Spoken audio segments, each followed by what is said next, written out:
Ever feel like there's this like secret recipe to being creative? Like how does Pixar do it, you know? We're diving into Ed Catmull's Creativity, Inc. to, well, see if we can figure that out. And let me tell you, this isn't your typical business book. Catmull, he was a founder of Pixar. He takes us behind the scenes. Yeah. It's about how you actually build a creative culture. And one of the things that really stuck out to me right off the bat was this idea about candor. Catmull, he's like, ditch honesty. Let's go with candor. And as I read on, I was like, okay, I get it. It's kind of subtle, but it's really important. I mean, honesty can sound kind of harsh, right? Like you're accusing someone of something. But candor, it suggests that we're all kind of, on the same team here. We all want to make something great. Right. And that's how you get that really direct, useful feedback without everyone getting defensive. And this is where that whole brain trust thing comes into Pixar, right? Like, you've got all these crazy talented people, directors, writers, storytellers, everyone's in the room. But it's not about like one person dictating everything. It's about like really digging into the project. It's like this masterclass in how to solve problems together. And the thing is, you don't need to be at Pixar to do this. Think about your own team meetings, right? What if everyone felt safe to actually share their ideas, not just, the person who talks the loudest? Totally. And they get into the weeds, like really specific stuff. Catmull talks about how Pete Docter, he's the director of Inside Out, and he's presenting this scene, pouring his heart into it. And the feedback he gets is rough, like, this isn't working. Can you imagine? It takes a lot of humility to hear that, to put your work out there and have people critique it. But that's the thing. Doctor took that feedback, reworked the scene, and the movie is so much better for it. It shows you that it's not about ego. It's about making the best thing possible. And that kind of leads into this other big idea, this idea of like being okay with failing, which, let's be honest, is way easier said than done. But Pixar, they've seemed to figure out how to actually embrace it. Exactly, because if you're totally freaked out about failing, you're never going to try anything new, right? You're just going to stick with what you know. But Pixar, they encourage you to experiment, to try new things, knowing that sometimes, those detours, those so-called failures, they lead to the best ideas. And Catmull uses that whole Toy Story 2 thing where they almost lost the entire film because of a deleted file. Yeah. I mean, can you imagine? Talk about a failure? Yeah, it's like every filmmaker's worst nightmare. Right. But the thing is, what's interesting isn't the mistake itself. It's how they responded. No one panicked. They didn't start blaming each other. They just went into problem-solving mode. It's like, okay, how do we fix this? And they came out stronger on the other side. It makes you wonder, though, where's the line?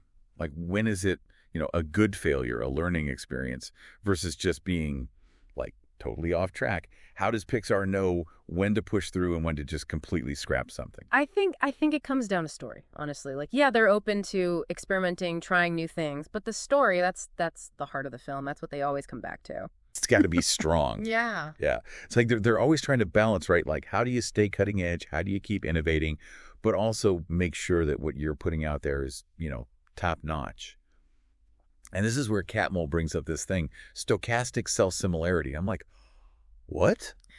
But then he explains it, and it's like, oh, okay, that actually makes sense. Yeah, it's like those little problems, the ones that seem kind of, insignificant, they often reflect these bigger patterns. Think of it like cracks in a foundation. You ignore the little cracks, and then the whole thing crumbles. Exactly. And he uses the Toy Story 2 thing again with the deleted file.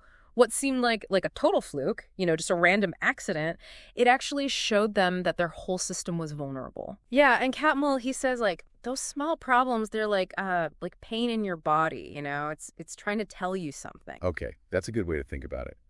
And that kind of brings us to those postmortems they do at Pixar, which, I don't know about you, but dissecting your mistakes, not exactly my idea of a party. No one likes to dwell on what went wrong, right? Yeah. But Pixar, they figured out that those postmortems, they're like gold mines. You can learn so much from them. As long as you're not just blaming each other. Yeah, it's not about blame. It's about okay, what happened? What can we learn from this? And how can we do better next time? That's got to be hard though, right? Yeah. Especially in that kind of environment where the stakes are so high. It takes a lot of humility to admit when you messed up, Yeah. especially when you're surrounded by the best of the best. But that's the thing about Pixar. They've created this culture where it's okay to be vulnerable. You don't see that very often. Right. Like you're allowed to say, I don't know, or I need help. And that actually makes the work stronger. Which kind of reminds me of this other point that Catmull makes about data. Yeah. It's so easy, especially now, to get caught up in the numbers, the analytics, all of that. But Pixar, they seem to get that there's more to it than that. Oh, absolutely. I mean, don't get me wrong. Data is important. It can be super useful. It can show you patterns, maybe even help you like predict some things, but it can't tell you everything. There's this whole other side to creativity, this spark, this intuition that you just can't quantify. It's like trying to explain a joke, right?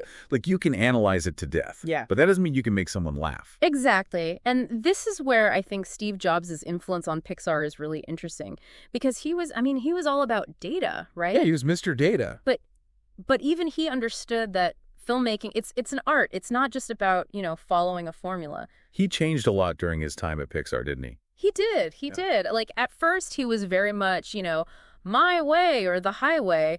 But over time, he learned to trust the process, to let the artists, do their thing. Remember when he was totally against widescreen for A Bug's Life? Yeah, because of the DVD sales? Right. He was like completely focused on the business side of things. Makes sense. But then Bill Cohn, the production designer, he fought really hard for widescreen. He's like, no, you don't understand. It's about the experience. It's about seeing it in the theater.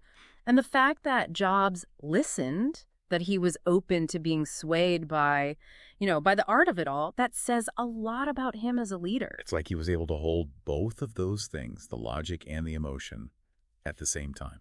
And you see that in all of Pixar's films. Like, yeah, they're doing groundbreaking stuff with the technology, pushing the limits of animation, but they never lose sight of the story, of the heart. That's what makes them so great. It's not just a technical marvel. It's, it makes you feel something. It's that connection, that human element that really resonates with people. And that's something you can't fake that. And there's this really, really touching story in the book about John Lasseter saying goodbye to Steve Jobs before he passed away. Oh, yeah. And it just shows how much how much they meant to each other. Like, even in this world, Silicon Valley, all of that, it still comes down to those human connections. Yeah, it's about the journey, right? The ups, the downs, all of it. And I think that's what, like, ultimately drives us to create. To make something meaningful, something that matters. Yeah. And Catmull, he talks about this feeling of uncertainty, like you're in this tunnel and you can't see where you're going. Oh, yeah, the tunnel analogy. And he's like, you just have to keep going. You have to trust that eventually you'll come out on the other side. That's the thing about creativity, right? It's messy, it's uncertain, but you just got to keep moving forward. And that's kind of, I don't know, inspiring in a way, right? Like just having that faith to keep going, even when you're not sure where you're headed. It's like taking a leap of faith. Yeah. You just got to trust yourself, trust the process. And that kind of brings us to the question we want to leave you with today. Okay, shoot. What if you could bring a little bit of that Pixar magic, that fearlessness into your own work? Yeah, how do you do that? Right. How do you build that kind of environment, that culture where people feel safe to take risks, to try new things, to fail sometimes. And it's not about like copying Pixar exactly, right? No, not at all. It's more about taking those core ideas, those principles, and finding a way to make them your own. To fit your own world, your own work. Exactly. Because creativity, it's not like a one-size-fits-all kind of thing. It's about being open, Being open to new possibilities, even when they seem a little bit scary, a little bit, out there. Yeah, like stepping outside your comfort zone a little bit. Totally. It's like Catmull's tunnel analogy, right? You're in the dark, you can't see where you're going, but you keep moving forward anyway. Because you trust that you'll find your way. Exactly. And who knows, you might just end up someplace amazing. And that's what we're all hoping for, right? A little bit of that Pixar magic in our own lives. That's what it's all about. Thanks for diving into Creativity Inc. with us today. Until next time.